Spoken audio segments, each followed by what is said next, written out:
Bonjour docteur. Bonjour.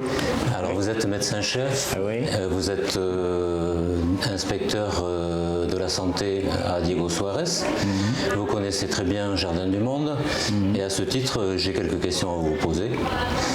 Oui. La première question c'est la plante médicinale, pour vous c'est un plus important ou bien c'est un appoint en matière de soins? Oui. Oui, merci de me poser la question. Pour la plante médicinale, ici à Madagascar et surtout dans notre région, les gens ils aiment beaucoup de plantes pour faire le traitement de toutes ces maladies. Avant d'aller à l'hôpital, au CSB, il fait d'abord de fusionner ou CSB, centre médical de base. Oui, centre de santé de base. D'accord. Oui, oui.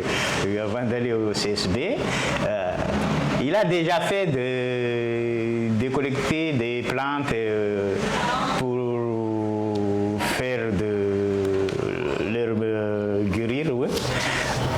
Et donc ici, chez nous, dans notre région, la plante médicinale est très importante pour le traitement de patients ou de la population.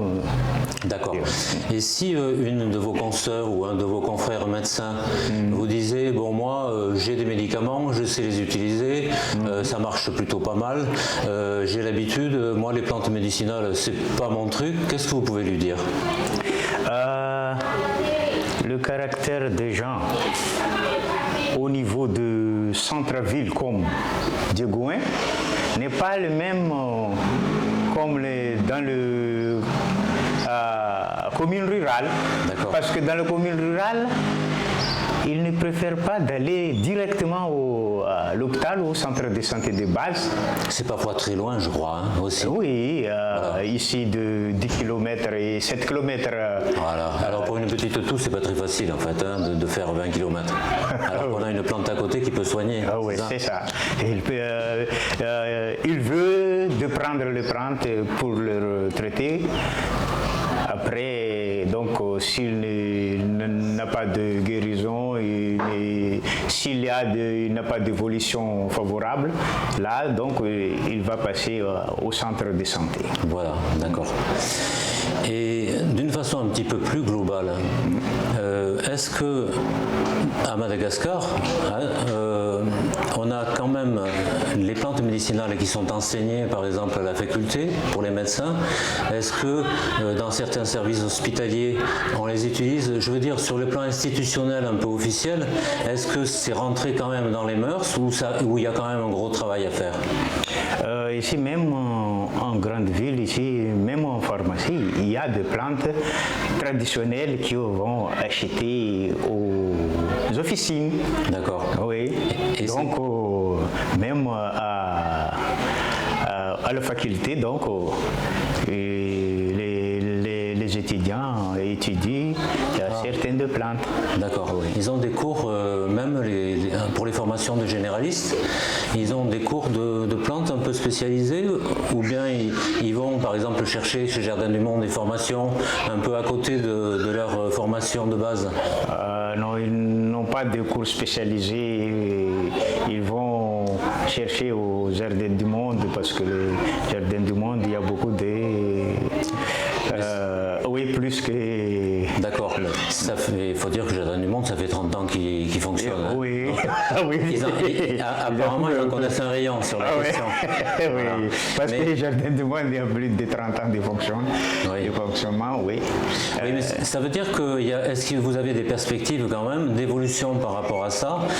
Par exemple, que des cours soient vraiment institués dans les facultés, que certains peuvent se spécialiser, peut-être des médecins aussi, dès le début, ou après des études générales. Vous voyez, comme on fait une spécialité en cardiologie, comme on fait une spécialité en pneumologie ou autre, on peut penser à une évolution comme ça, ou c'est encore très très lointain ce genre de projet? Non,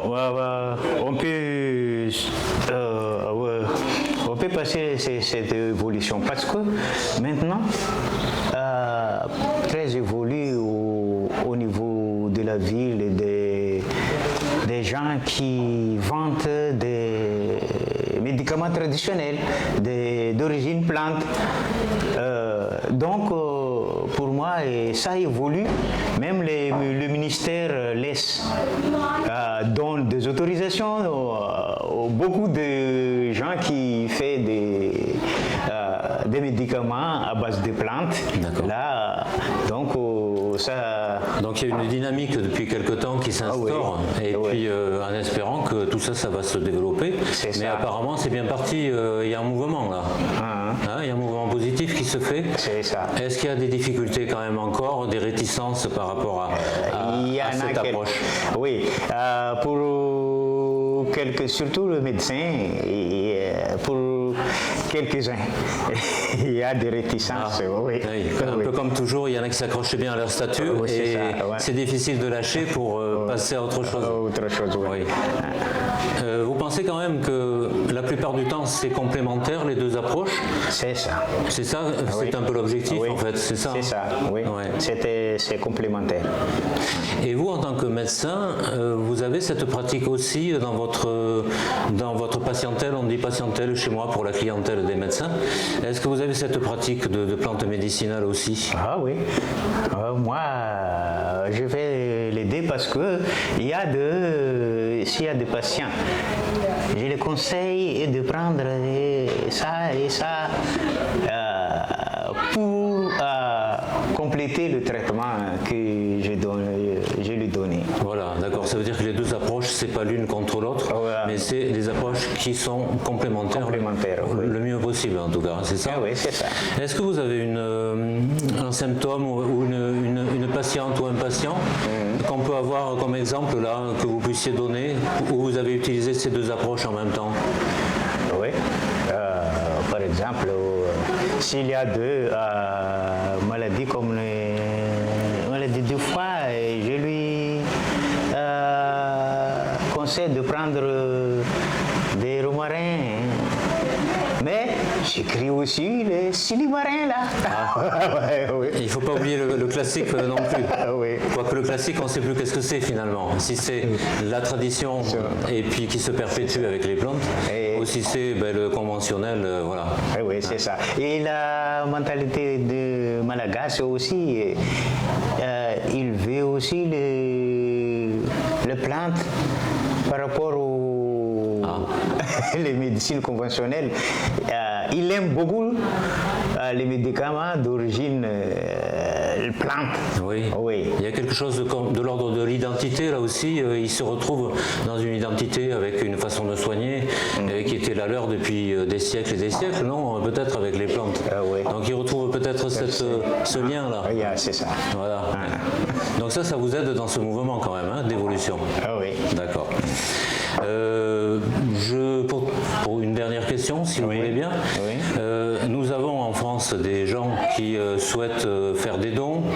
Et on a des mécènes qui aussi sont capables d'aider, de soutenir certaines organisations. Et parfois, ils hésitent un peu. Et c'est normal parce qu'il y a beaucoup de demandes en fait.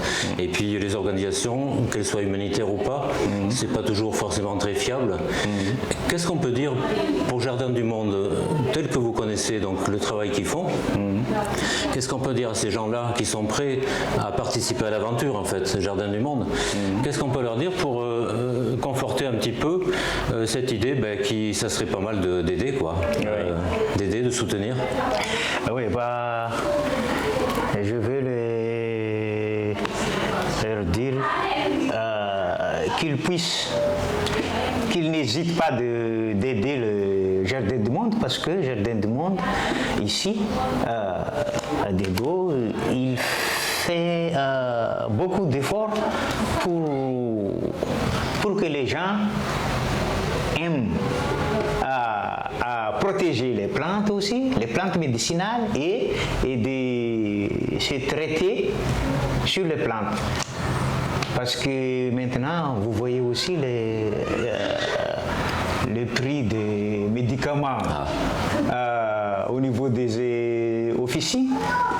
C'est trop cher par rapport La population ne à la peut souvent population. pas se la payer. Oui, on ne peut pas acheter là, mais la population, c'est population malagasy, c'est pauvre en général. Là, les plantes, depuis des siècles, les ancêtres aussi aiment les plantes. Les plantes, ce sont des plantes qui ont fait le traitement sur les plantes, toutes les maladies. Et les jardins du monde, ils vont ici, ils font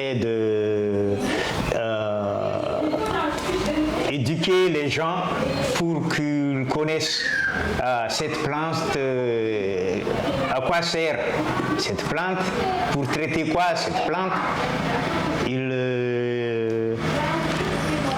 Comment dirais-je, il donne des explications pour que les gens connaissent bien ça sert à ça, ça sert à ça. Donc, je tiens au bailleur pour qu'ils puissent, ils n'ont pas d'hésitation d'aider les jardins du monde pour qu'ils puissent, parce que les jardins du monde, ils ne peuvent pas recouvrir toute, donc pour qu'ils puissent recouvrir toute la région ou même Madagascar. Ah oui, ici il y a des fonds, beaucoup de fonds, parce que les Malgaches ont besoin de traitement sur les plantes. En tout cas, on va pouvoir s'appuyer sur votre autorité de médecin et de médecin chef chef de la santé et inspecteur donc, du coin. On va pouvoir s'appuyer sur cette autorité-là pour confirmer, parce que nous on le sait déjà, mais pour confirmer la fiabilité de Jardin du Monde, et ils peuvent y aller tranquillement et de bon cœur. Ils seront toujours bien reçus, c'est ça? Ah oui. Allez, et si Dieu nous donne de vie encore, Jardin du Monde peut travailler sans hésitation. Merci beaucoup pour cet entretien. Et puis je vous souhaite une excellente continuité. Et puis j'espère peut-être à bientôt, on a ces jours. Oui, merci beaucoup. Merci à vous. Au revoir.